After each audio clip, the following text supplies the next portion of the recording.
ছবির এই ছেলেটা আমার ভাই। আমাদের দুই বোনের একমাত্র আদরের ভাই। আমরা ওকে কি পরিমাণ ভালোবাসি এটা হয়তো কখনো আর তাকে বলাই হবে না। সুযোগ কই? সেদিন প্রথম আম্মু তাকে আনে বাসায়। এসেই সে আমাদের দুই বোনের গায়ে সসম্মানে হিসু করে ভালোবাসার জানান দেয়। আমাদের ছোট্ট বাবুটাকে আমরা টুনা ডাকতাম। ভালোবাসার ডাক আর কি। ছোট্ট টুনা বড় হয়ে বড় টুনা হইল, কিন্তু টুনাই রয়ে গেল আমাদের কাছে। সৈকত হইতে পারল না। কি রাগ তার! আমাকে বন্ধুদের সামনে টুনা ডাক বানাতো সেবন্তী আপু। 11ই সেপ্টেম্বর তার 20 বছর হওয়ার কথা ছিল। জন্মদিনের কয়েকদিন আগে থেকেই গান গাওয়া শুরু করত। সেবন্তী আপু, কি কেক বানাবা তুমি? কত হাসি খুশি ছিলাম আমরা। এখন বুক খালি হাহাকার। কি যেন নেই, নাই তো নাই। আমাদের কলিজাকে গুলি করে মারা হয়েছে।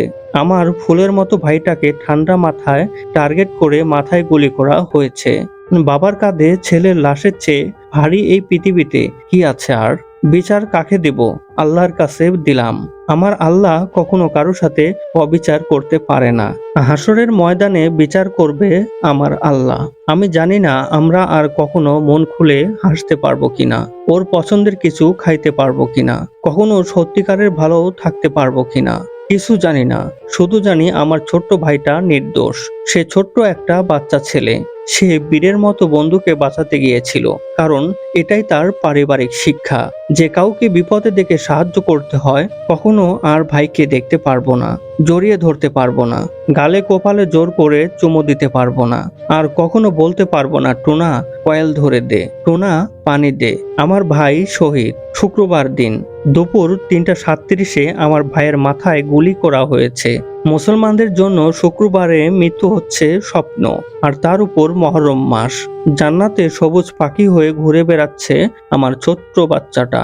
আমরাও অপেক্ষায় আছি, কবে পাখির সাথে দেখা হবে আবার।